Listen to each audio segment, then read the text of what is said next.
Film की शुरुआत में लगभग 10 वर्ष की उम्र की एक युवा सुंदर लड़की दिखाई देती है।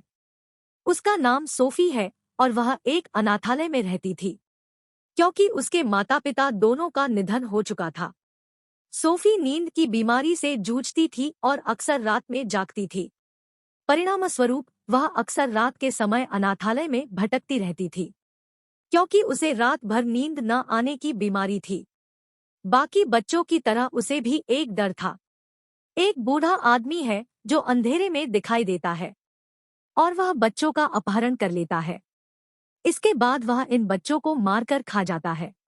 एक रात जब सब सो रहे थे, उसे बिल्ली की म्याऊं म्याऊं सुनाई दी। वह नींद संबंधी विकार का सामना कर रही थी, इसलिए वह इसे बाहर जांचने जाती है। जब वह बालकनी पर होती है तो देखती है कि कुछ बिल्लियों ने कूड़ेदान गिरा दिया है। अचानक उसे ध्यान आया कि एक विशाल का हाथ इमारत के पीछे से दिखाई देते हुए कूड़ेदान को उसकी जगह पर रख देता है। इसके बाद इमारत के पीछे से एक विशालकाय दिखाई देता है। सोफी ने उस विशाल को देखा था और इसने उसे देखा भी था। यह देखकर वह डर गई है और वह तुरंत अपने बिस्तर पर चली जाती है। लेकिन वह विशाल खिड़की में हाथ डालकर सोफी को पकड़ लेता है और यह उसे अपने साथ ले जाता है। देखा जाए तो यह विशालकाय खुद को इंसानों से छिपाकर रखता था। अगर कोई भी इंसान इसके सामने आता था, यह किसी प्रकार से अपने आप को ढक लेता था और फिर यह वहां से चुपचाप निकल जाता है। फिर यह सोफी को लेकर दूसरी दुनिया में कदम रखता है और यह दिग्गजों की दुनिया थी। इसका मतलब यह है कि वहां केवल दिग्गज ही रहते थे। सोफी ने नोटिस किया कि यह भव्य घर है और उस घर की हर चीज का आकार दैत्यों के समान विशाल था। सोफी वहां से भागने का प्रयास करती है। दैत्य ने उससे कहा, बचने का कोई उपाय नहीं है, इसलिए आप यहां से कहीं नहीं जा सकते। यह सुनकर वह डर गई। वह देखती है कि यह एक वृद्ध दैत्य है। यह सोफी को तवे पर डालते हुए कहता है, मुझे बहुत भूख लग रही है। मुझे भूख लग रही है जो मुझसे नियंत्रित नहीं हो रही है। सोफी सोच रही थी, यह विशाल मुझे शिकार बनाने जा रहा है। वह वहां अन्य दिग्गजों की हंसने की आवाजें भी सुनती है। तो वह उन वृद्ध दिग्गजों से पूछती है, क्या अन्य दिग्गज भी है? इस पर वृद्ध विशाल कहता है, हाँ, और भी हैं दिग्गज, और वे सभी दैत्य नरभक्षी हैं क्योंकि वे मनुष्यों का कच्चा मांस खाते हैं, क्योंकि उन्हें किसी भी इंसान पर दया नहीं आती और उनका पकड़ा हुआ व्यक्ति उनसे घिर जाता है। यह जानकर सोफी और अधिक भयभीत हो गई। तो वह वृद्ध दैत्य से पूछती है, क्या तुम भी मुझे खाओगे? इस पर वह वृद्ध दैत्य कहता है, नहीं, मैं इंसानों को नहीं खाता क्योंकि मैं शाकाहारी हूँ, नरभक्षी नहीं। और यह विशाल केवल वही सब्जी लेता है जो स्वादहीन होती है। इसके बावजूद भी वह इंसानों को खाना नहीं चाहता। यह इंगित करता है कि यह एक सहानुभूतिपूर्ण और बच्चे के दिल वाला विशालकाय प्राणी है।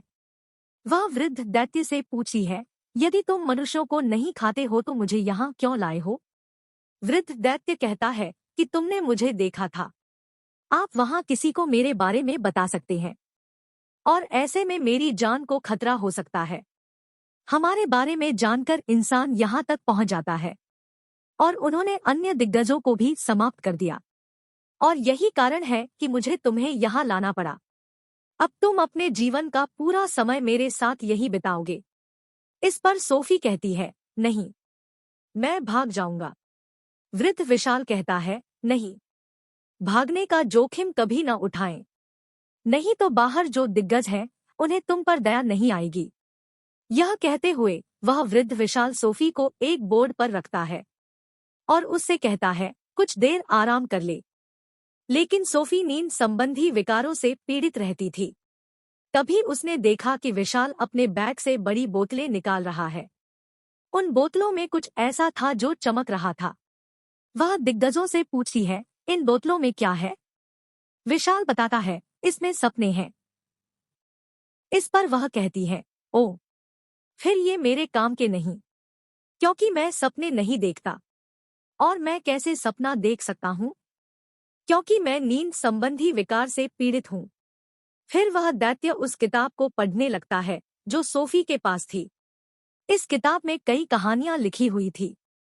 बुजुर्ग दिग्गज उन कहानियों को पढ़ना शुरू कर देता है जिनके कारण सोफी को नींद आ रही है। इसके बाद वह बुजुर्ग विशाल एक बोतल लेता है और यह सपनों को बोतल से बाहर निकाल देता है। इसी बीच सोफी जाग जाती है। उसने देखा कि विशाल अभी भी सो रहा है। इसका फायदा पाकर वह उस घर से बाहर भाग जाती है। वह भागने की कोशिश करती है, लेकिन उसे एक विशाल राक्षस ने पकड़ लिया है और वह दैत्य वास्तव में उस वृद्ध दैत्य से भी बड़ा था। सोफी उस दैत्य से प्रार्थना करती है, मुझे यहाँ से जाने दो। लेकिन उस विशाल को सोफी की कोई परवाह नहीं है और यह उसे घेर लेता है। ठीक इसके बाद सोफी जाग जाती है। इसका मतलब है कि सोफी एक बुरा सपना देख रही थी। सोफी जागती है और विशाल से पूछती है, यह तुमने ही किया था, है ना? वह कहती है, मैं अब सो नहीं सकती या सपने नहीं देख सकती, परंतु जो स्वप्न तुमने मुझे दिखाया वह एक दुःस्वप्न था। विशाल उत्तर देता है, मुझे यह करना ही था। मैंने ऐसा आपको यह बताने के लिए किया कि बाहर घूमना आपके लिए कितना जोखिम भरा है, इसलिए आपके लिए यही रहना बेहतर रहेगा।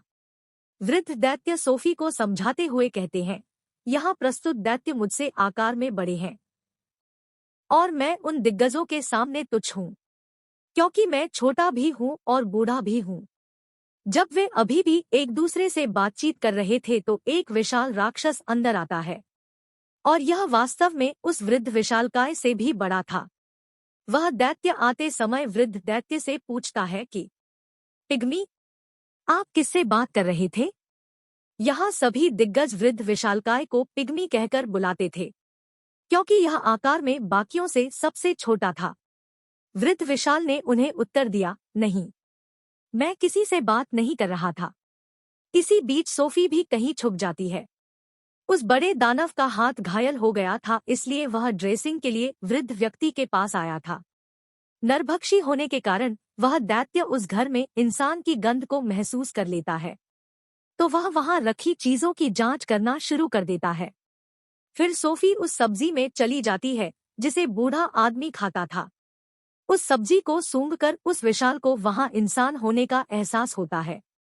विशाल ने यह सब्जी पहले कभी नहीं खाई थी, लेकिन आज इस सब्जी में मोहक इंसानियत की खुशबू आ रही थी।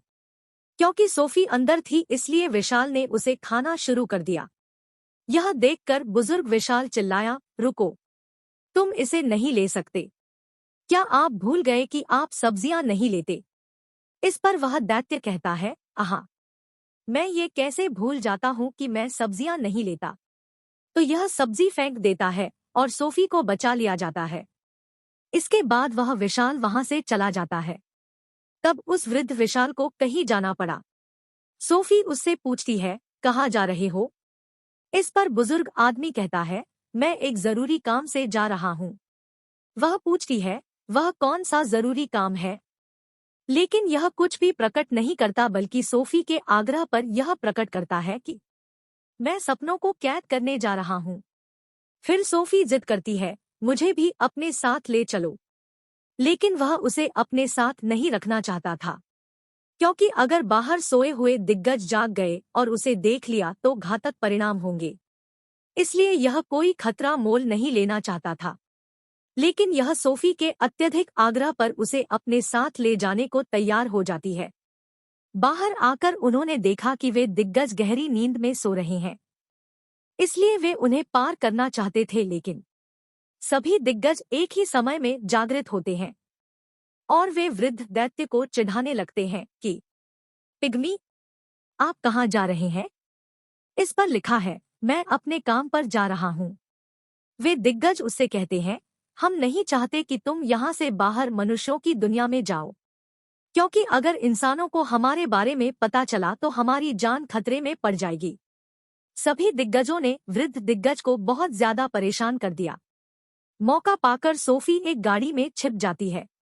तभी वृद्ध दैत्य आकाश की ओर इशारा करते हुए कहता है कि वह देखो, सब साक्षी है कि बादल छाए हुए हैं और वर्षा होने वाली है।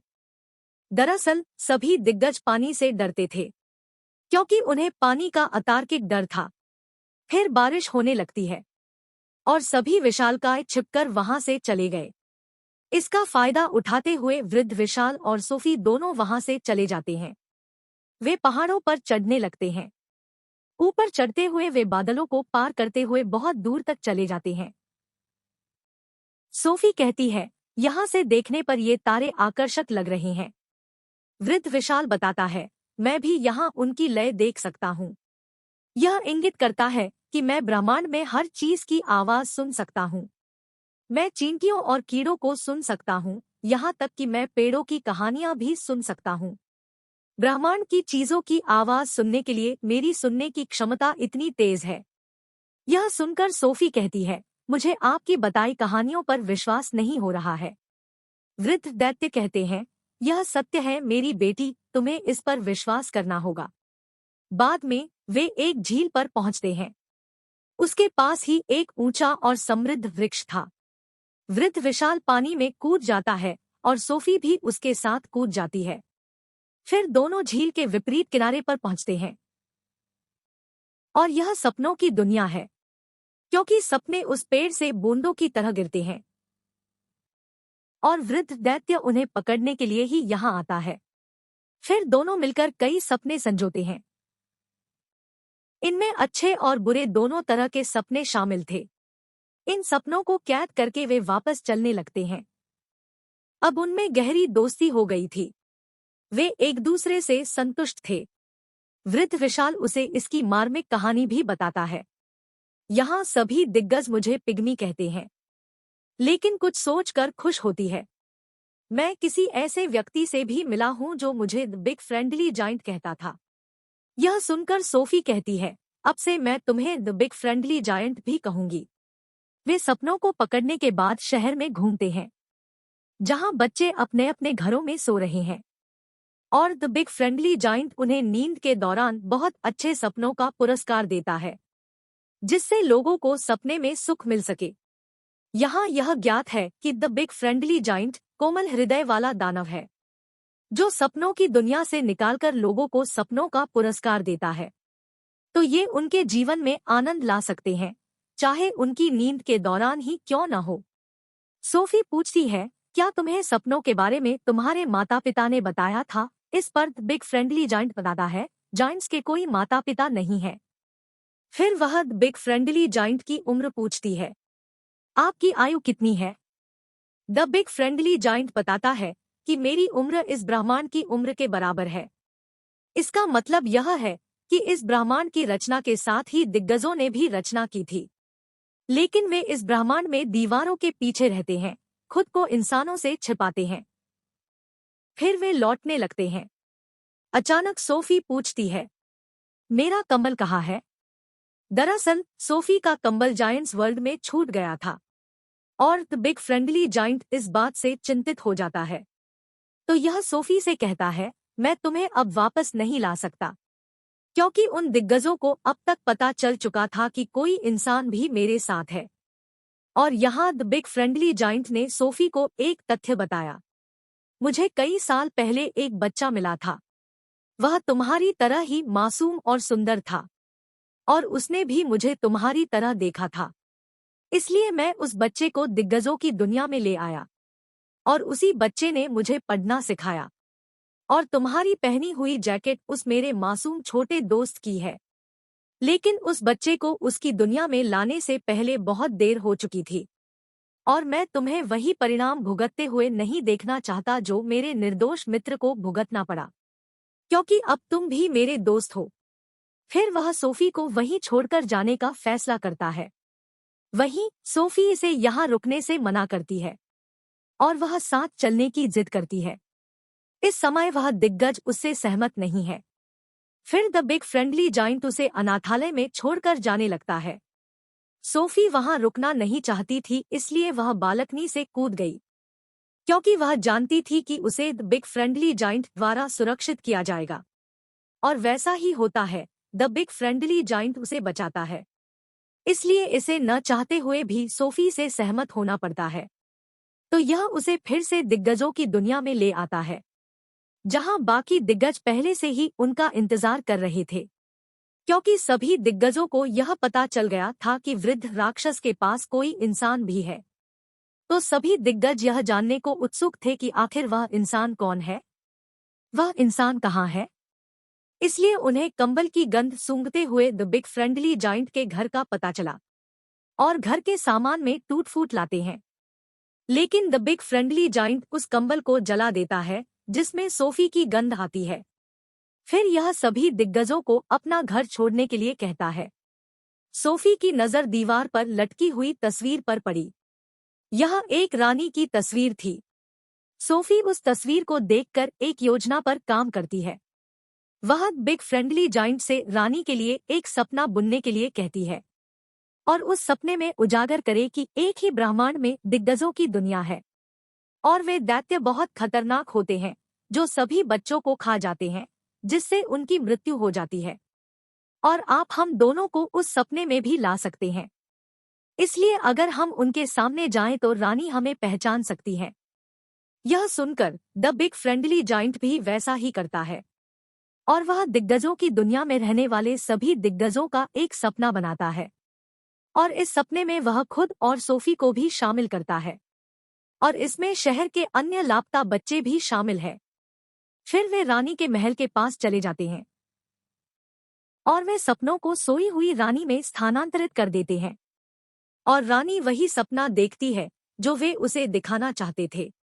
जागने पर रानी डर गई क्योंकि यह एक बुरा सपना था, क्योंकि दैत्य बच्चों को खा रहे थे। रानी ने अपने सपने को अपने परिचारक से साझा किया। उसके परिचारक ने उसे सांत्वना देते हुए कहा, चिंता मत करो, यह सिर्फ आपका दुःस्वप्न था। वह अखबार पढ़ते हुए कहती है, अजीब घटना घट गई, क्योंकि कल रात कई बच्चे अपने घर से खो गए थे। जैसा आपने सपना देखा है वैसा ही होता है। तब रानी कहती है, पर्दा हटाओ। पर्दे हटने पर सोफी खिड़की के पास खड़ी थी। उन्होंने वास्तव में इसे सपने का हिस्सा बना लिया था और उन्होंने वहां द बिग फ्रेंडली जाइंट को भी शामिल किया था। सोफी उन्हें द बिग फ्रेंडली जाइंट के बारे में बताती है। वह रानी के शब्दों को भी स्वीकार करती है। मुझसे वादा करो कि आप द बिग फ्रेंडली जाइंट को नुकसान नहीं पहुंचाएंगे। फिर द बिग फ्रेंडली जाइंट रानी के सामने आता है और शिष्टाचार के साथ उसे झुका देता है। फिर रानी भी अपना वादा निभाती है। यहाँ के दिग्गजों के बारे में भी हास्यास्पद तथ्य सामने आया। वे सही शब्द का उच्चारण नहीं कर पा रहे थे, इसलिए इसे रानी के अलावा कुछ और भी कहा जाता था। द बिग फ्रेंडली जाइंट इंसान शब्द का सही उच्चारण करने में असमर्थ था। वे उलझे हुए शब्द बोलते थे। बाद में रानी उनका गर्मजोशी से स्वागत करती है और वह उन्हें एक बेहतरीन दावत भी देती है। फिर वे रानी को सब कुछ बता देते हैं। विशाल की दुनिया में दो बड़े दिग्गज हैं जो बच्चों और इंसानों को पकड़कर खा जाते हैं। तो रानी उनकी मदद के लिए तैयार हो जाती है और वह अपनी पूरी सेना तैयार करती है।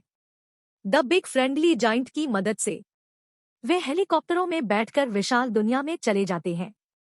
अब उन्होंने यहाँ ठीक से योजना बना ली थी, इसलिए वे एक योजना के मुताबिक एक जगह रुकते हैं, क्योंकि वे पूरी तैयारी के साथ उन पर हमला करने वहां पहुंचे थे।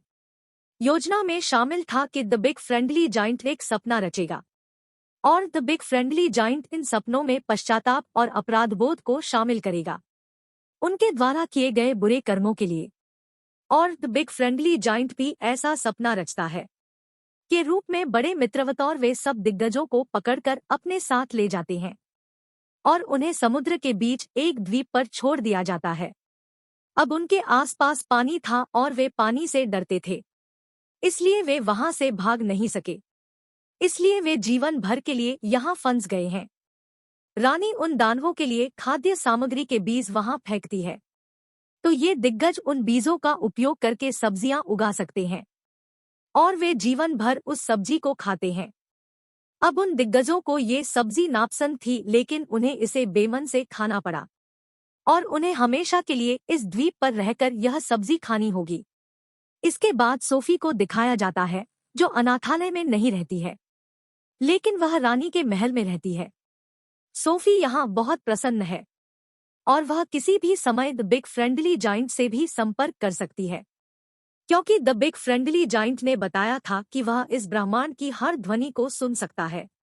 दूसरी ओर द बिग फ्रेंडली जाइंट जो दिग्गजों की दुनिया में अकेले रह गए हैं, जिन्होंने उस घास के मैदान के अलावा दिग्गजों की दुनिया में कई अन्य सब्जियां उगाई है और यह अपने जीवन से संतुष्ट भी है।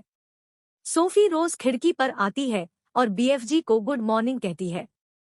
यह सुनकर द बिग फ्रेंडली जाइंट इसका उत्तर देता है और यह शानदार फिल्म यही पूरी हुई। धन्यवाद।